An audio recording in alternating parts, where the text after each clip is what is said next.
This is the Micro Business Champion, today on starting a business. And that requires this hat for starting a business. So, starting a business, well, anybody that sees my tweets and various things knows that I'm obsessed with three things. And I thought I'd explain those three things this time. It's all right me telling you all these things, which are, firstly, ask for help from a business owner. Secondly, test trade, especially useful if you can do it while you're in a job. And thirdly, bootstrap, don't borrow. But why do I say those three things are absolutely essential to change 4 out of 10 from surviving 3 years to 8 out of 10 surviving 3 years? Just those three things. Just those three things. Asking help from a business owner, test trading, and especially try and do it in a job. While you're in a job, if you can, if you can't, you've still got to test trade before you know what you're doing. And then thirdly, it's about bootstrap, not borrowing. Don't start pitching for massive funding at the beginning before you've got any customers. So why? Why do I say those things? Well, the thing is that businesses with a business plan do not necessarily succeed any better than those businesses that haven't got a business plan. It's the timing of your business plan. Of course you need to know where you are and where you're going to go, but those big documents that people put together for investors and all that work that goes into pitching for funding and various things, most of it is complete fiction, because until you've got customers that will buy from you, you haven't got a clue how many customers are going to buy, how frequently they're going to buy, and whether you've got the products and services right. And I bet you haven't first time. I've been running my own businesses for 30 years. Look at the famous entrepreneurs, if you like in Britain. We've got Lord Sugar and Sir Richard Branson and people. Listen to what they say. Don't listen to what the academics say. Certainly don't listen to what the politicians say. Listen to how they actually started.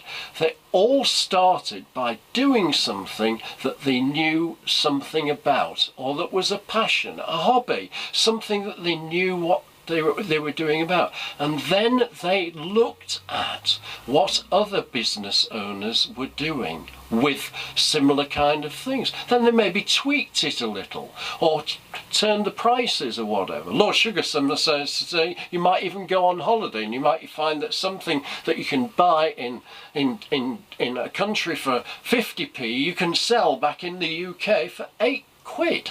Yeah? So it's about learning about the things that you can do that you know enough about to turn into a business.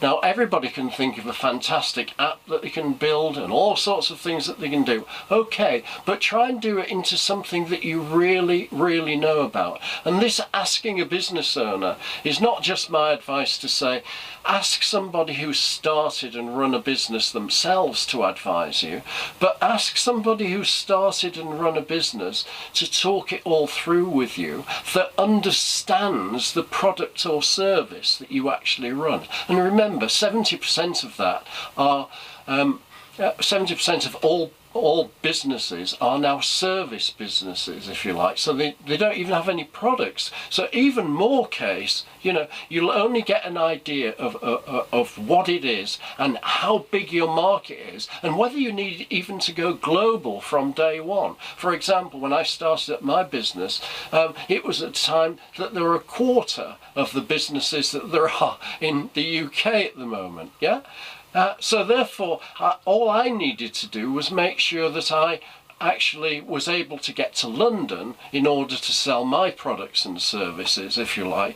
But today, with something like 5 times as many or 4 times as many in most countries of people that are self-employed and running their own business, then you may have to go global from day one to get enough customers. So talk to business owners that really know how about starting and running a business. It's not about education. It's very, very simple. It's all about winning, keeping customers, selling things for more than your costs are, and actually reinvesting any money you get into developing your business even further. It's very, very simple. So what's this test trading thing?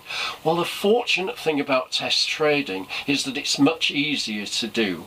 When I started in business, what you had to do probably with products was go to car boot sales or auctions or markets or different ways of actually showing your products. Now you've got online sales platforms all across the world for craft things. You've got things like Etsy, and you talk to the Design Trust and all these people. They can tell you all of the sales platforms for craft type products. For services, it's a gig economy. It's a world gig economy. Freelancer.com has got 19 million users of it worldwide. And there are lots of others, People Per Hour you've heard of. So it's really easy to see if people will pay you for your service. And you can do that while you're in a job.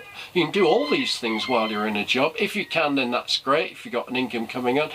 Even if you haven't, you need to test trade, alter these products and services. You'll often find the things that you think will sell, when you ask customers that have bought it why they bought it, they've bought it for a different reason than you thought. And that allows you to change your product or service into something other customers like that may want. So test trade, it's tremendously important. It's only when you've been test trading, and I say for something like 6 months, that I would suggest that you even think about getting any money, because you'll only be able to write a business plan for an investor, to get a loan from a bank, anything, based on real numbers. From your point of view, you only want to be talking real numbers. You'll only know how much money you need and for what after you've actually done your test trading. So test trading can be real trading, but it means don't spend loads of money on expensive literature.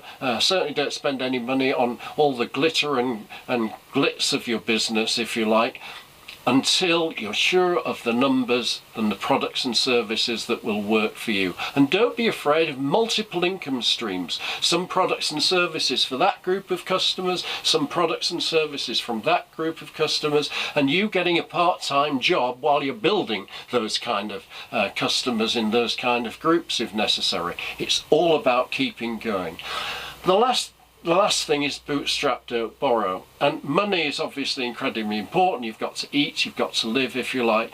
But a lot of people get sucked into the success of pitching for funding.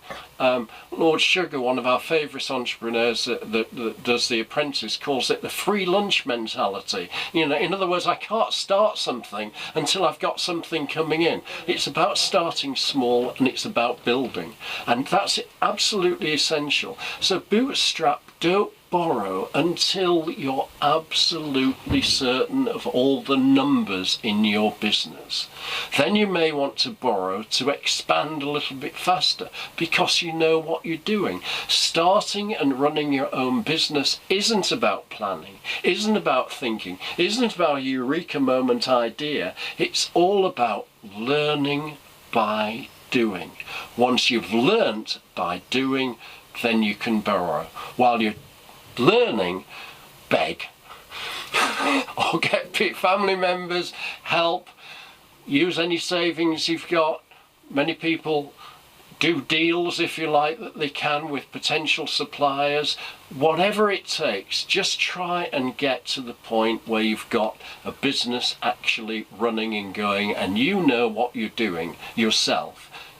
Remember, you're using a business owners at the beginning and you're using feedback from your customers to learn what you're doing. And once you learn what you're doing, then of course go ahead and borrow if you need to.